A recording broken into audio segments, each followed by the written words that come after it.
مذہبی سوالات آتے رہتے ہیں. ایک سوال کسی نے پوچھا تھا اور بلکہ دو چار دفعہ وہ بات دہرائی گئی کہ مردوں اور عورتوں کی نماز میں کیا فرق ہے شریعت میں. اس کی وضاحت کیجیے. تو جو چھوٹی موٹی میری معلومات ہیں تحریک نعمت کے طور پر میں نے دفعہ پہلے اللہ تعالیٰ نے موقع دیا ہے سیاسی کا پوری پر ایک نظر جلانے کا مسلم شریف کی دوسری جلد کو چھوڑ کر اشکال شریف کو متعدد مرتبہ اور یہ قرآن کریم کا درس بھی متعدد مرتبہ. میں نے اس قرآن کریم میں اور سیاستہ میں اشکال شریف میں ان تمام حدیث کی کتابوں میں کہیں بھی یہ نہیں دیکھا کہ رسول اللہ صلی اللہ علیہ وسلم نے عورتوں کو نماز پڑھنے کا طریقہ الگ بتایا ہو اور مردوں کو الگ بتایا. شریعت اسلامی میں یہ سورہ احزاب میں ہے ان المسلمین والمسلمات والمؤمنین والمؤمنات والقانتین والقانتات. یہ 15 صفات بیان کرنا ہے. مسلمان مومن فرمانبردار روزے رکھنے والے ان تمام احکام میں مرد عورتیں برابر ہیں. نماز کا طریقہ نماز کا حکم مردوں عورتوں کے لیے برابر ہے. حضرت ام سلمہ رضی اللہ تعالیٰ عنہا نے ایک مرتبہ ام المؤمنین میں سے ہیں رسول اللہ صلی اللہ علیہ وسلم سے پوچھا یا رسول اللہ مردوں کا تذکرہ آتا ہے خواتین کا کہیں تذکرہ ہی نہیں آتا. تو اس پر اللہ رب الجلال نے قرآن کریم میں سورہ آل عمران میں یہ ارشاد فرمایا فاستجاب لهم ربهم انی لا اضیع عمل عامل منکم من ذکر و انثی. عورتیں ہوں یا مرد ہوں سب کا تذکرہ برابر کیا اور سب کے اعمال برابر ہیں. مثلا ایک حدیث ہے جس میں اللہ کے رسول صلی اللہ علیہ وسلم نے جمعے کے تعلق سے ارشاد فرمایا الجمعۃ حق واجب علی کل مسلم الا علی اربع مریض اور مسافر اور صبی اور امرأة.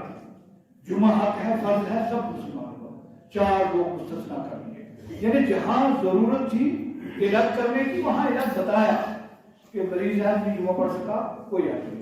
عورت ہے عورتوں پر جمعہ فرض نہیں. بچے ہیں بچوں پر جمعہ فرض نہیں. مسافر ہیں مسافروں پر جمعہ فرض نہیں. جہاں باریک سے باریک معاملات رسول اللہ صلی اللہ علیہ وسلم نے بیان فرمایا اگر نمازیں عورتوں کی الگ ہوتی مردوں کی الگ ہوتی ضرور کہیں نہ کہیں اس کا تذکرہ ہوتا. جہاں یہ بتا دیا قرآن کریم میں کہ ان تذل احداہما فتذکر احداہما الاخری ولا یأبى الشهداء اذا ما دعوا ولا تسموا ان تكتبوا صغیرا او کبیرا الى اجله. چھوٹی بات ہو بڑی بات ہو تحریر میں ذرا ذرا ساری چیزیں لکھ کے رکھو. وہاں اگر نمازوں میں فرق ہوتا ہے جبکہ نماز کے بغیر اسلام ہی نہیں ہے تو ضرور تذکرہ ہوتا. لیکن شریعت اسلامیہ میں کہیں بھی یہ تذکرہ نہیں کہ مرد اس طرح نماز پڑھیں اور عورتیں اس طرح نماز پڑھیں. مثلا کچھ مخصوص ایام خواتین کے لیے ان کی رخصت ہے عورتوں کو نماز کی. عائشہ صدیقہ رضی اللہ عنہا کی روایت موجود ہے صحیح حدیث موجود ہے کہ اللہ کے رسول صلی اللہ علیہ وسلم نے ہمیں رخصت دے دی تھی لیکن اس رخصت کے ایام میں نماز معاف کر روزے معاف نہیں روزے رکھنے پڑے. چھوٹا مسئلہ تھا باریک مسئلہ تھا لیکن وضاحت فرمائی کہ اللہ کے رسول صلی اللہ علیہ وسلم نے مخصوص ایام میں خواتین سے نمازیں دہرانے کا حکم نہیں دیا روزے دہرانے کا حکم دیا کہ روزے رکھے جانے کے بعد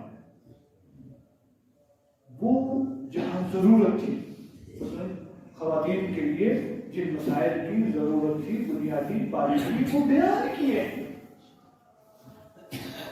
بہت سارے لوگ اعتراض کرتے ہیں رسول اللہ صلی اللہ علیہ وسلم کی عقد نکاح پر. اس میں بھی شریعت کی یہ حکمت ہے 8 یا 9 ازواج مطہرات باریک سے باریک نجی مسائل کی گواہ ہونی چاہیے جو دین بیان کریں دنیا کے سامنے کہ ان مسائل میں کیا کیا حکم ہے شریعت اسلامی. اللهم صل على محمد وعلى ال محمد كما صليت على ابراهيم وعلى ال ابراهيم انك حميد مجيد. اللهم بارك على محمد وعلى ال محمد كما باركت على ابراهيم وعلى ال ابراهيم انك حميد مجيد.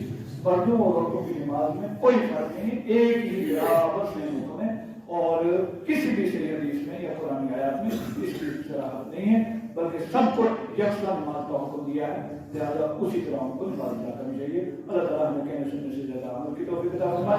رب العالمین جتنے بھی بیمار ہیں سب کی بیماریوں کو شفا فرما، بہت سارے بیمار ہیں یہاں پہ ہمارے کافی تکلیف ہیں اور بہت سارے بیمار ہیں اللہ